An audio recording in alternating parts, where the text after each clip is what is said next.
Recently, an article appeared on Guitar.com from Myles Poulton, the media influencer. It relates to the ongoing issues surrounding the Monterey Strat. Initially, it cited my channel name, as you can see here. I will address the erroneous points made within that article. I will also ask one further question about the alleged Monterey guitar at the end of this video. Stay tuned. Firstly, Guitar.com reminded us that Heritage Auctions removed the guitar from sale, stating, "Experts examined the instrument and cited concerns that it may not be the same guitar Hendrix played at Monterey." Mr. Poulton responded that it was pulled due to a variety of logistical reasons. However, he doesn't justify this with any details. I was threatened by Mr. Poulton with legal action because my previous video asked questions about the Monterey Strat. Is it not okay in a free society to ask questions when something seems unusual? I don't think you can be legally challenged for asking questions. I wonder if Guitar.com have also been threatened with legal action, as they do seem to be climbing down over their stance, reasserting, "We also pointed out some apparent visual discrepancies between the guitar in David's video and in the footage of Hendrix performing with it at Monterey. However, we stated that these could be a result of stage lighting and odd angles." Odd angles? Okay. However, they went on to say that on the 20th of December, Guitar.com reported that Paul Davids had changed the name of the video to "I Played Jimi Hendrix Guitar, or Did I?"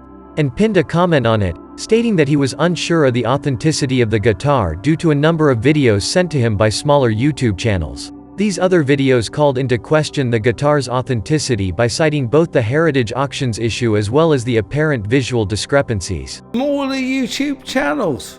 Yes, Paul has 2.7 million subscribers. I would say that most YouTube channels were smaller. Now let me get to the crux of why I made the video I did. It was simply to protect a friend, Paul Davids. If, as a result of his video, that guitar sold for $10 million, he could have been implicated if it turned out not to be the real Monterey guitar. I'm not sure even if Paul appreciated this. Mr. Poulton goes on to accuse me and other channels. Myles Poulton accuses these smaller YouTube channels of trying to up their viewing and income off the back of David's video. Hardly. I took all of mine down, simply because I am facing a very scary motor neuron issue right now, and stress makes it worse. I have no money, and I'm far from money focused. That's actually good news, I think, as I'm certainly not worth trying to sue. Mr. Poulton goes on to say, with regards to Paul David's piece, shortly after his amazing video we were both contacted by a representative from a small YouTube guitar channel specializing in faking guitars. Actually, I've spent 9 years on YouTube exposing fake guitars and warning people off of them. My channel name used to be China Guitar Skeptic. I don't know any skeptic that would be pro fake trade. Poulton continues, I agreed to take a call from the channel. We explained that unfortunately, we could not collaborate with every media outlet, and as such we weren't at liberty to share provenance documents. The channel seemed very unhappy about this and made this known. A fact that I can prove is wrong, as I informed Mr. Poulton that our call was being recorded. Unfortunately, this is a fact that he denies. To be fair, listening back, he spoke over me as I told him. However, let's get this right. I have an email asking me to call him, which I did.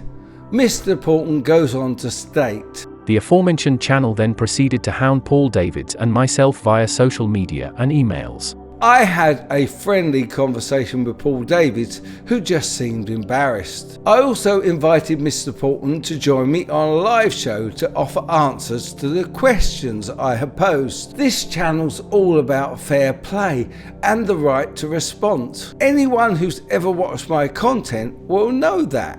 Both declined. I'm not sure how that can be classed as hounding. I think that Paul Davids should set the record straight here. We're meant to be friends. It is wrong that he should allow Mr. Poulton to cast these false aspersions about me. Mr. Poulton continues. Shortly after this, damaging videos of hashed-together content casting doubt on the instrument began running on YouTube.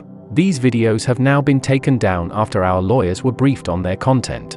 This issue is ongoing. I made a video simply asking questions about very clear physical differences over the alleged Monterey guitar.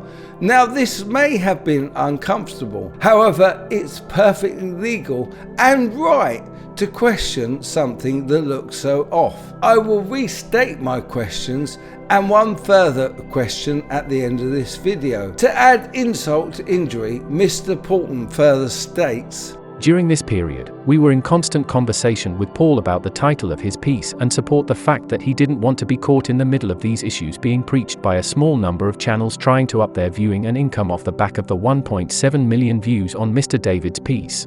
I took my video down as Paul was in the clear. I also did not like being constantly threatened with legal action simply for asking questions. I tried very hard and politely to work with the media influencer to get to the truth. However, that did not appear to be his aim. As I said earlier, I'm also too ill to properly fight this at the moment. However, I know I have the support of the entire guitar community. As such, my video will go back up. It's simply asking the questions that need answering about the alleged Monterey guitar. And one more today, which is, why does the serial number indicate the guitar is 1967 or 1968 guitar, which should have a large CBS era headstock?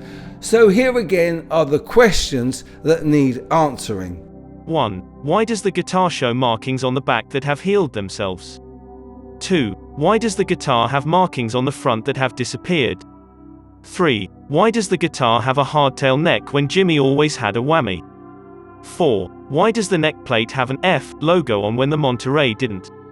5. Why does the serial number indicate that this should be a large headstock CBS era Strat?